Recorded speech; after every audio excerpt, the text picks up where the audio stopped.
Bizim hakimiyyət barədə səhvlər istiyorlar, buradan bitik keçirməyəcək. Bundan deyirəm.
Hörmətli dostlar, əziz dostlar, biz heç bir təxribata getməyəcək, dinc aksiyamız keçiriləcək və burada göstərilən əzəmət Sabirabad cəmaatının əzəmətidir və bir Sabirabadlı kimi bilirəm ki, bizim cəmaatın səs verəcək insan Azərbaycanın qürur simvolu olan Cəmil bəydir. Eşq olsun Cəmil bəy.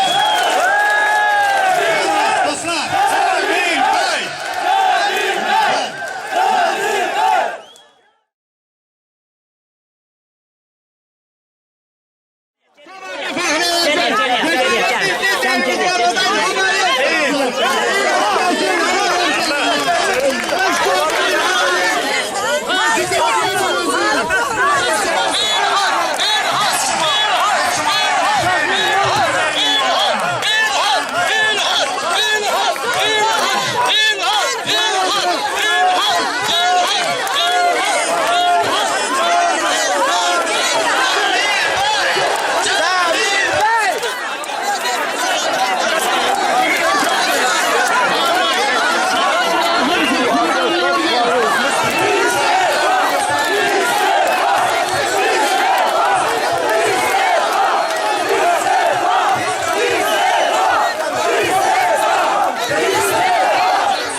Kürt aşkınları ve Zakatala zelzelesi için 1 milyardan artık vesait ayrıldı.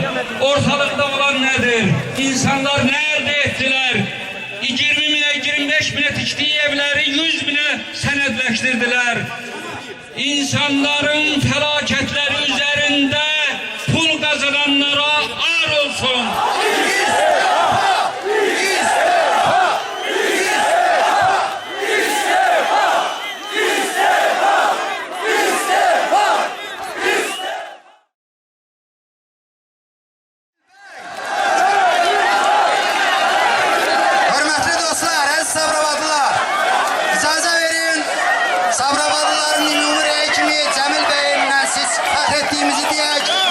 Teşekkür edək və mitingimi virtual ifası ilə başa çatdıraq. Çox sağ olun.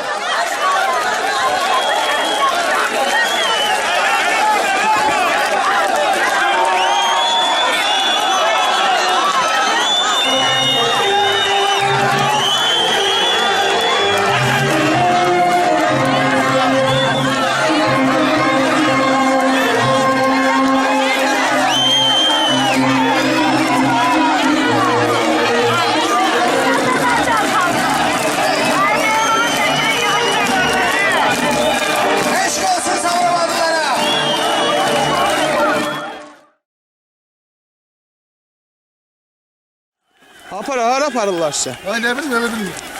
Adınız, familiyos? İsmailoğlu, Arif Eltanoğlu.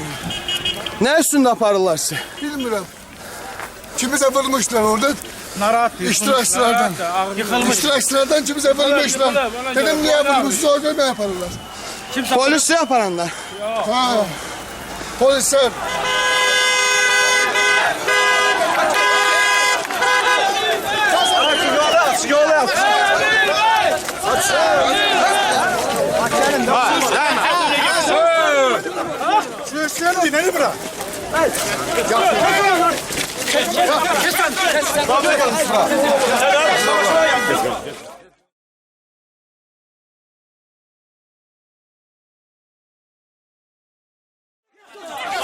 Fotoğrafı döyürlər, niyə qoyursan?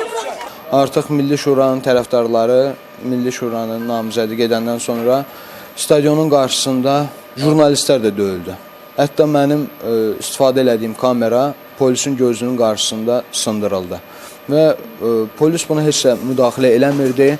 Ümumilikdə müdaxilə etməməyin bir kənara və sadəcə olaraq oturub bizim döyülməyimizi, bizə qarşı olan təxribatı izləyirdi.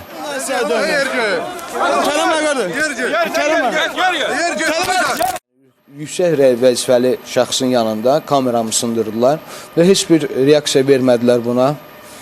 Ondan sonra, biraz keçəndən sonra mən yenə kameranı əlimdə saxlamışdım. İkinci dəfə rezin dəyənəklə vurdu həmin insan mənim əlimdən. Yəni bu aydın göstərir ki, mülki formada rezin dəyənəkdən istifadə edir. Ya bu polisdir, ya polisə yaxın bir nəfərdir və yaxud da ki, bu belə çıxır ki, polis şərait yaratmışdır ki, provokator ora polisin işlətdiyi rezin dəyənəyə gətirsin.